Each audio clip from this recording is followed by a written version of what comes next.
Have you ever sat in your room on a Halloween night and said to yourself, you know, I could go for a horror-themed visual novel based on a party game about making you distrust your closest friends?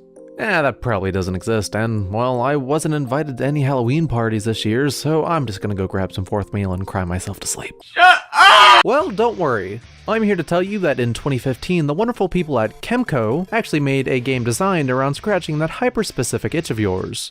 The siren call of Taco Bell is indeed tempting, don't get me wrong, but you'd probably be better off trick-or-treating yourself to this neat game called Raging Loop.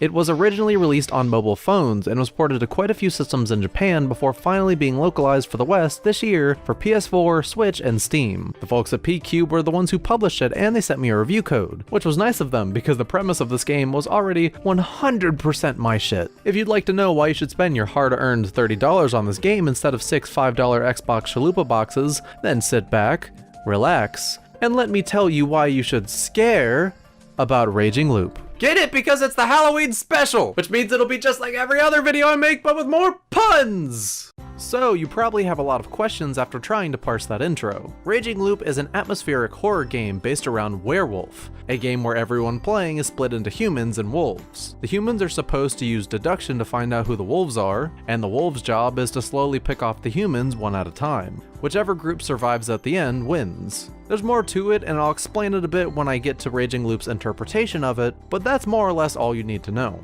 Fun fact, in some circles, Werewolf is also called Mafia, and I can only imagine how different this game would have turned out if they had gone with that version instead. Our story starts with our main character named, oh god, I'm gonna butcher this, bear with me, Haruaki Fusaishi. Did I get that right? Did I do it? Yeah, good enough. A 24-year-old grad student who's gone on a trip after being dumped by his girlfriend. After crashing his bike in the desolate mountains, he's rescued by a girl named Chiemi and escorted into the mysterious village of Yasumizu. After a day of failing to fix his bike, and being ostracized by all the residents for being an outsider, a foreboding mist rolls in that sends the village into a frenzy. They all rush to hide in their houses, leaving Haruaki to spend his night in an outhouse for reasons he doesn't fully understand. At some point in the night, he hears a scream. He runs out to investigate the noise when he's met by a giant humanoid wolf, which promptly kills him on the spot. The story doesn't end there, my friends. Oh no, far from it. Haruaki discovers that he's somehow stuck in a time loop, and every time he dies, he's yeeted right back to that first night on the mountain with all his memories intact. He can't just run away from it all though, so he has to use this ability to uncover the secret of Yasumizu. What secrets does he need to uncover, you ask? The secrets. Of why these dumb assholes partake in some fucked up werewolf purge every few years when the mist rolls in. According to local superstition, the god of the mountain picks out a select few villagers to become wolves. When the villagers discover the corpse the next morning, they meet up in the town hall to vote on who they think the wolves are. The humans are allowed to hang one person a day, so they really have to think hard to make their votes count so they don't whittle down their numbers too low. Haruaki is a natural skeptic, so he's determined to see past the superstition and find the truth. I'm not going to talk too much about the plot to avoid spoilers, but I really have to give it credit for how engaging it is.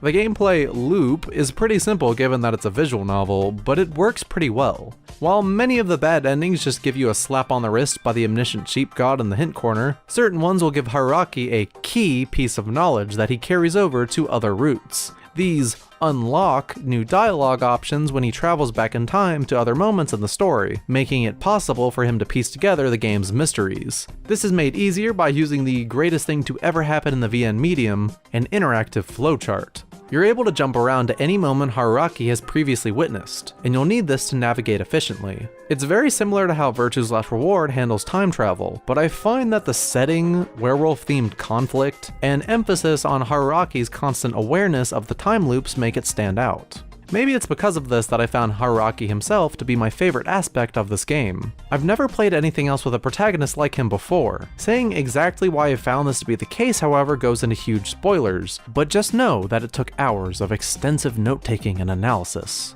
to truly understand the depths of his character. As a whole, the game does a masterful job building suspense up, making it almost impossible for me to put the game down when it got going. The first main loop of the game was honestly kind of slow, and I found it hard to find any of the characters worthy of sympathy outside the two leads, but believe it or not, this is intentional. The second loop on are devoted to fleshing out the characters and delving into the lore of Yasumizu in various ways, which I think it excels at. One of the reasons I found why Raging Loop was able to build such an effective sense of atmosphere is because of the localization. Just to get something out of the way, for those of you who don't know, I am friends with a guy who translated this. His name is Andrew Hodgson, also known as Steiner, also known as my British father. Besides some weird issues in the beginning that could likely be fixed with a patch, I really feel like he and the localization director John Hooper did a fabulous job. And before you think I'm biased at all, if you followed my channel before, it should be apparent that I'm more than willing to criticize things he's worked on. So I'm not lying here when I say that Raging Loop is just that good. If I were to bring up a critique of the game's structure, however, it's that the game generally feels pretty linear despite the multiple endings and the flowchart. Usually when you get a bad ending, you're able to immediately figure out what you did wrong and fix it. There's nothing wrong with that, but there are a few too many times that you'd get to a decision with a single available dialogue choice, go down that route to quickly die, and then jump back to go on the newly unlocked path to continue the story. It's just a little formulaic, I guess. It's nice that the consequences of your actions are felt immediately, but the game doesn't expect you to really explore the flowchart to the fullest until the end. And unfortunately, this part relies on numerous exposition dumps that really hurts the pacing, but are thankfully saved by some excellent plot revelations.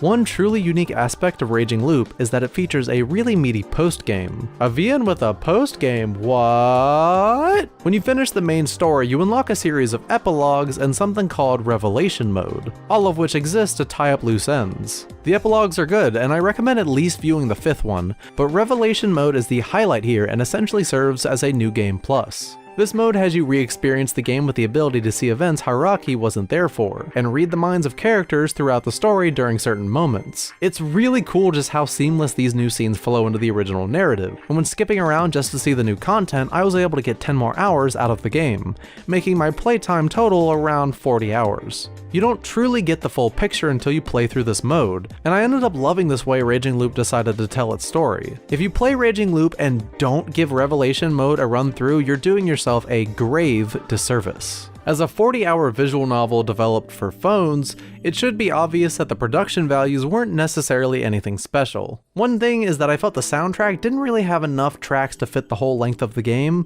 but everything here is pretty good. I loved how the art style really stood out amongst its contemporaries, and all the sprites and CGs look great. I do wish, however, that there are more CGs and backgrounds, because there are more moments than I expected where complicated events were explained with text on a generic background. This all might sound bad, but the writing was so engaging that it rarely ever bothered me too much. The true saving grace with the presentation, though, is that it's obvious that they devoted their resources into giving the game full voice acting. If I had to have one aspect of a story-heavy game not to cut due to budget, it'd be the dialogue and voice acting, so I'm happy with this choice. Even Revelation Mode and the epilogues are fully voiced. They really went all out here. The presentation lacking due to budget constraints is a flaw, but I can't stress enough that even with these issues, the game is so exceptional that I still wholeheartedly recommend it. Raging Loop isn't perfect, but it's such a creative and unique game that I couldn't help but fall in love with it. For $30, you get over 40 hours of a thrilling story that will keep you engaged throughout, with one of the most unique protagonists I've ever seen in the medium.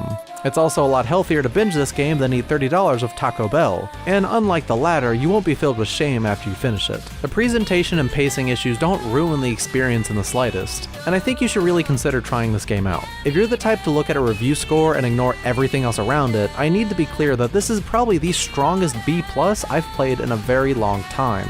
It's the perfect Halloween game, I guarantee.